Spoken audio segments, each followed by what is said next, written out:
untuk memanjakan para pelaku usaha UMK. Jadi Bapak Ibu pelaku usaha UMK itu untuk perizinan itu sangat dimanjakan alias sangat dimudahkan sekali, berbeda dengan yang sebelum-sebelumnya. Nah, di sini ini halaman awalnya seperti ini. Biasanya orang kalau mau usaha itu mencari dulu bidang usahanya. Bidang usaha saya contohnya usahanya saya itu apa sih? Nah, nanti kodenya berapa sih seperti itu. Nah, itu nanti bisa dilihat dulu di menu informasi. Di informasi Bapak Ibu kalau mau buka dari HP juga bisa ya. Barangkali mau mengikuti informasi, kemudian ini yang paling atas sendiri. KBLI 2020 klasifikasi lapangan usaha ini. Nah, ini secara aturan ada beberapa kategori ya dari A sampai U. Ini nanti dalam-dalamnya juga ada subkategori dan sampai 5 digit. Nah, biasanya Bapak Ibu cukup diketik saja di sini usahanya apa seperti ini. Contohnya usahanya makanan ya, industri makanan contohnya. Makanan ini diketik aja, nah nanti akan ada listnya seperti ini yang mirip-mirip, bisa dibaca, bisa dicari-cari yang semirip mungkin ya dengan kegiatan usaha Bapak Ibu. Di sini ada keterangannya, contohnya ini industri makanan sereal, kelompok ini mencakup apa saja seperti itu. Ini contoh, jika sudah ketemu ini bisa diklik. Nah, nanti akan menuju ke halaman detailnya informasi, baik itu regulasi, kemudian perizinan, persyaratan dan sebagainya. Ini contohnya ini ya, industri makanan sereal. Di sini ada ureanya. Nah, ini yang paling penting di sini ruang lingkup. Nah, ini bisa diklik. Nah, ini regulasi yang mengaturnya. Kemudian di sini ada beberapa informasi. Jika skala usahanya adalah mikro, luas lahannya tidak diatur, maka tingkat resikonya adalah rendah. Perizinan berusahanya cukup NIB, tidak perlu sertifikat standar dan lain sebagainya seperti itu. Jangka waktunya karena ini resiko rendah maka tidak ada jangka waktunya. Masa berlakunya berlaku selama pelaku usaha menjalankan kegiatan usaha.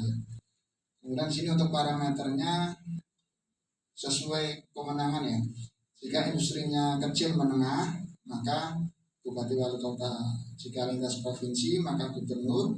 Jika lintas provinsi, jika lintas kabupaten kota maka gubernur. Jika lintas provinsi atau usaha besar maka kewenangannya menteri. Seperti itu. Nah, di sini persyaratannya tidak ada ya, tidak ada persyaratan.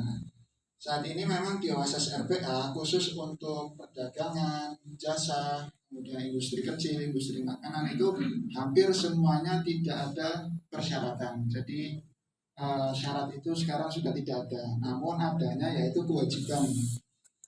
Nah, kewajiban ini bisa dilihat ya, masing-masing bidang usaha itu memiliki kewajiban yang berbeda juga.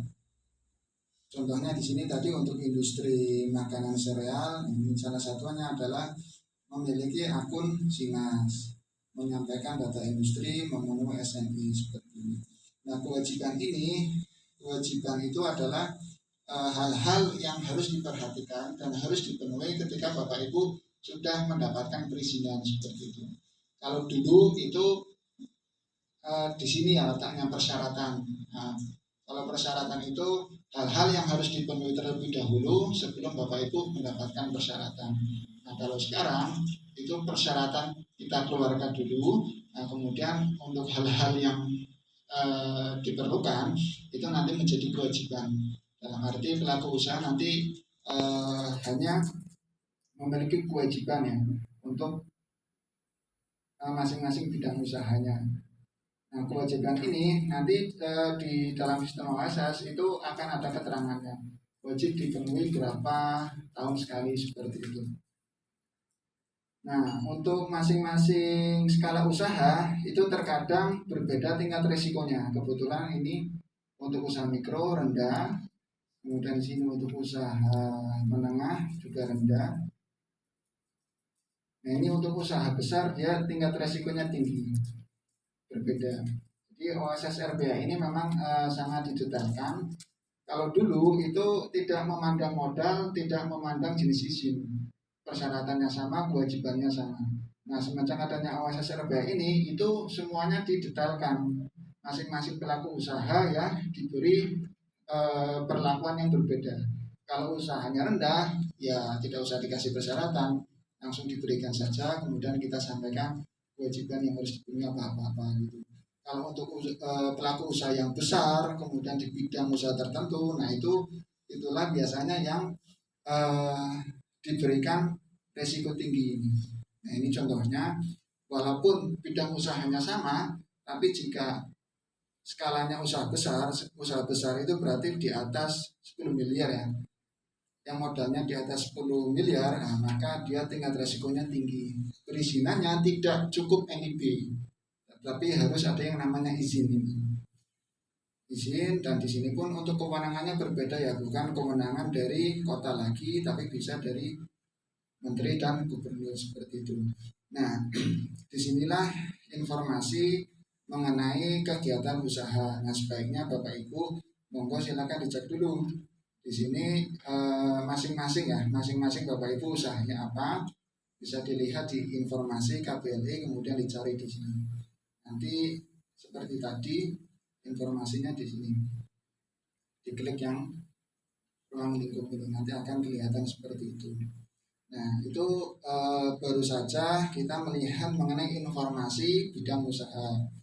Nah, kemudian jika ingin melakukan pendaftaran NIB ya, barangkali di sini Bapak Ibu ada yang belum memiliki NIB, itu Bapak Ibu jangan khawatir ya, kalau tidak bisa pun di sistem OSS ini sudah menyediakan panduan ini. Panduan yang sangat lengkap ya. Dan ini masing-masing panduan. Nah, panduan ini contohnya Bapak Ibu dipilih sesuai dengan kategorinya ya. Nah, ini untuk usaha mikro dan kecil. Kalau ini untuk non UMK berarti milihnya yang ini ya, yang UMK. Kemudian di sini ada perizinan ini. Ini jika Bapak Ibu perseorangan, ini bisa ini melalui aplikasi OSS. Kemudian jika berbadan hukum atau badan usaha bisa dipilih yang ini seperti itu.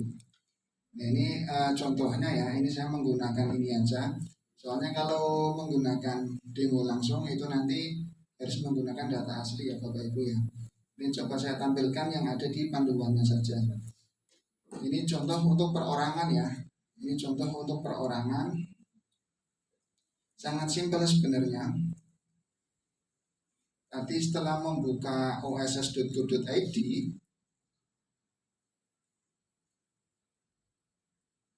nah ini pertama kunjungi ya seperti tadi oss.go.id, kemudian nanti klik tombol masuk ini.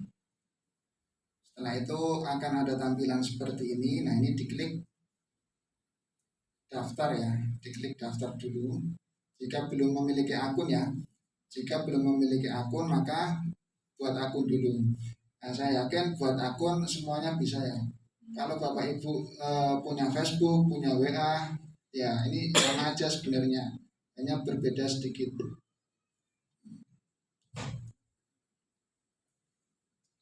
Hanya masukkan jenis usahanya, kemudian masukkan nomor HP atau email. Nah ini nanti bisa dikirim via email atau via WhatsApp ya, untuk kode verifikasinya.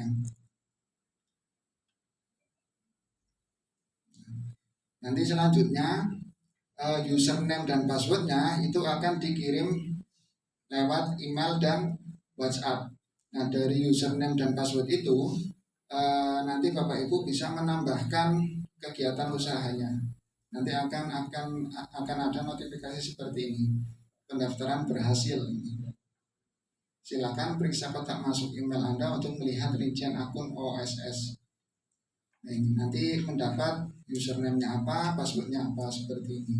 Ini kalau bisa username dan password ini jangan sampai hilang ya. Kalau bisa dicetak ya, dicetak atau disimpan di berbagai media. Soalnya kalau hilang repot lagi, nanti kita dari DPM BTSP tidak bisa merubah. Yang bisa merubah adalah langsung dari kementeriannya. Jadi biasanya kalau ada yang ke TPM PTSP, kita pun hanya membantu untuk mengirimkan email ke pusatnya seperti itu. Dan biasanya responnya agak lama, bisa 1 hari sampai 1 minggu seperti itu. Ini selanjutnya ini untuk yang perizinan untuk pendaftaran NIB-nya ya. Untuk pendaftaran NIB-nya bisa dilihat di panduan sini. Di sini cukup lengkap, ada penjelasannya juga ya, ada sedikit materinya. Kemudian ada juga tahap-tahapannya disertai dengan gambarnya ya. Ini contohnya seperti ini. Yang pertama tadi ya, kunjungi OSS-nya, kemudian masuk, dimasukkan username dan password-nya. Nah ini, untuk pendaftaran baru, pilihnya yang permohonan baru ya. Namun jika Bapak Ibu sudah memiliki NIB, kemudian ingin menambahkan kegiatan usahanya, itu masuknya ke menu pengembangan yang ini. Ini pengembangan untuk menambahkan bidang usahanya jika memang ingin menambahkan bidang usaha.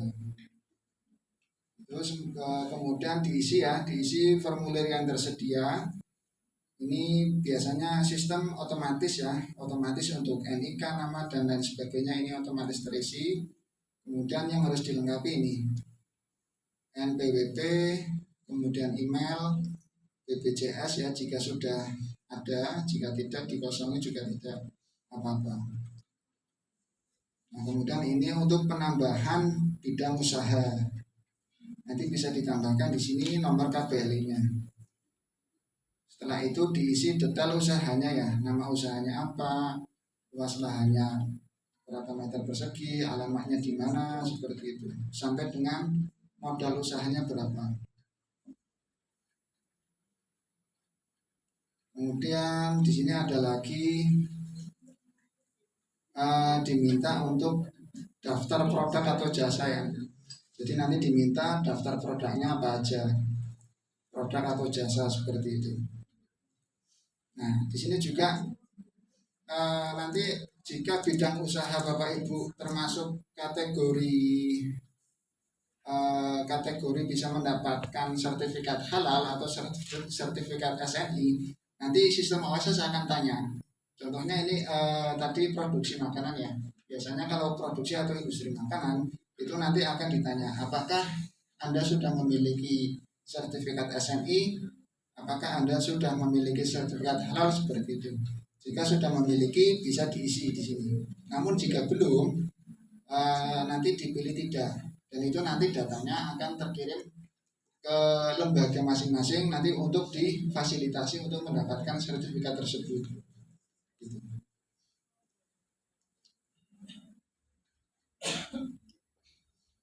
Nah, ini. Kemudian ini data yang tadi sudah diisi. Selanjutnya tinggal diklik proses. Nah, klik proses itu nanti akan ditanya sudah memiliki izin lingkungan apa belum. Jika sudah, nanti disuruh upload. Jika belum, nanti hanya akan ditanya mengenai usahanya.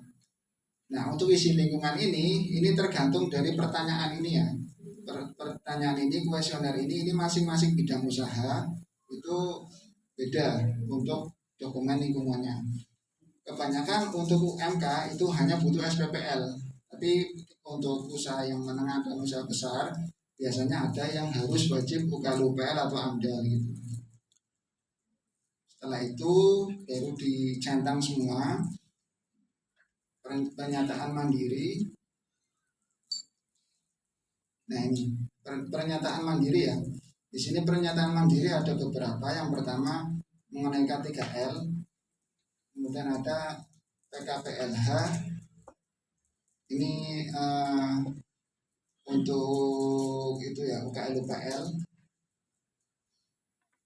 Kemudian memenuhi standar, kesanggupan mengikuti proses halal dan sebagainya. Nah setelah semuanya dicentang sudah selesai. Ini previewnya tinggal diterbitkan. Perizinan berusaha telah terbit. Sini nanti Bapak Ibu bisa klik tombol cetak ini. Selesai. Nah, ini kurang lebih tampilannya seperti ini ya. Ini kurang jelas. Ini untuk NIB biasanya ada dua halaman ya. Halaman pertama mengenai identitas usahanya.